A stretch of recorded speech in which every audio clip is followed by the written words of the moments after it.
আমাদের মন্ত্রী মশাই দাদু মারা গেছে। দাদু মারা গেছে, এবার চুলো এত বড় আছে, এবার মনে করো কান্না করতে করতে, আমার দাদু, আমার দাদু, ও দাদু সাইরা গেলা, সাইরা গেলা। হাতে ছিল চুড়ি, ছিল এখন তো নাই, পরে থাকবে। হাতে চুড়ি ছিল, এমন ভাবে টাক দিছে, চুড়িও ভেঙে গেছে। চুল টুল পাগলের মতন হয়ে গেছে, কান্না করতে করতে চোখের অশ্রু নয়ন গলদস্রু ধারায়ণ, নয়নের অশ্রু পড়ছে, কান্না করছে, দাদু, ও মাই লাভ, ও আমার দাদু, তুমি আমাকে ছেড়ে চলে গেলা। ওর মা বলছে যে মা কাঁদিস না, কাঁদিস না, দাদু গেছে, বুড়ো মানুষ চলে গেছে, কতদিনই আর বাঁচবে, কাঁদিস না মা।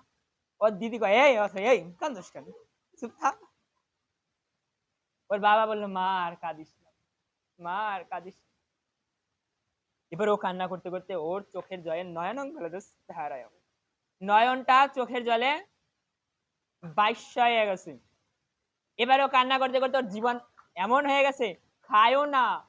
ওর মামা, ওর মামা, ওর মামি, ওর কাকা, ওর কাকিমা প্লেটে করে সুন্দরভাবে আনারস, পাম্পা, পেঁপে, ডাল ভাত, লবণ ভাত, খিচুড়ি ভাত, চানাচুর ভাত, সবকিছু রেডি করে ওর সামনে নিয়ে এসে কইতেছে, আম্মা, মা খাইয়া নে মা। স্টপ, এবার হাসি মজা শেষ। এবার ওকে যখন বলা, ও যখন ওর দাদু মারা গেছে, ও অনেক কান্নাকাটি করেছে, ওর অনেক কষ্ট পেয়েছে, মাছের মতন দাপাইছে, কিন্তু ওর কাছে একটা অস্ত্র আছে, ভগবত গীতার একটা অস্ত্র। কি অস্ত্র? দেহিন অস্মিন যথা দেহে কৌমারম যৌবনম জরা তথা দেহান্তর প্রাপ্তি ধীরস্থ প্রণামুদ্র। মানুষের দেহ যেমন কৌমার যৌবনের মাধ্যমে রূপ পরিবর্তন করে চলে, মৃত্যুর সময় আত্মা এক দেহ থেকে আরেক দেহে যায়, আত্মার কখনো বিনাশ হয় না। এই অস্ত্রটা ওর কাছে আছে। ও কি করবে? এই অস্ত্রটা ব্যবহার করলে ও বুঝবে আমার দাদু যিনি ছিলেন তিনি মারা গেছেন না, তিনি কোথাও চলে গেছেন, এই দেহ থেকে অন্য কোনো দেহে চলে গেছেন। আর এই যে যে পড়ে আছে সামনে, শুধুমাত্র একটা মৃত দেহ। আমার দাদুর মৃত্যু হয় নাই, মৃত্যু হয়েছে আমার দাদুর শরীরের। তাহলে আমি কেন তার জন্য কান্না করব? তাহলে ও পাগলের মতো কান্না করবে?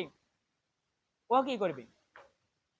ভগবানের কাছে গিয়ে হাত জোর করে ভগবানের কাছে প্রার্থনা করবে, হে ভগবান, যে মারা গিয়েছে সে হচ্ছে আমার দাদুর শরীর, আর যিনি, যাকে আমরা সারা জীবন দাদু বলে ভেবেছি, সেই দাদু যেখানেই থাক, যে অবস্থায় থাক, ভগবান তাকে ভালো জায়গায় স্থান দিন।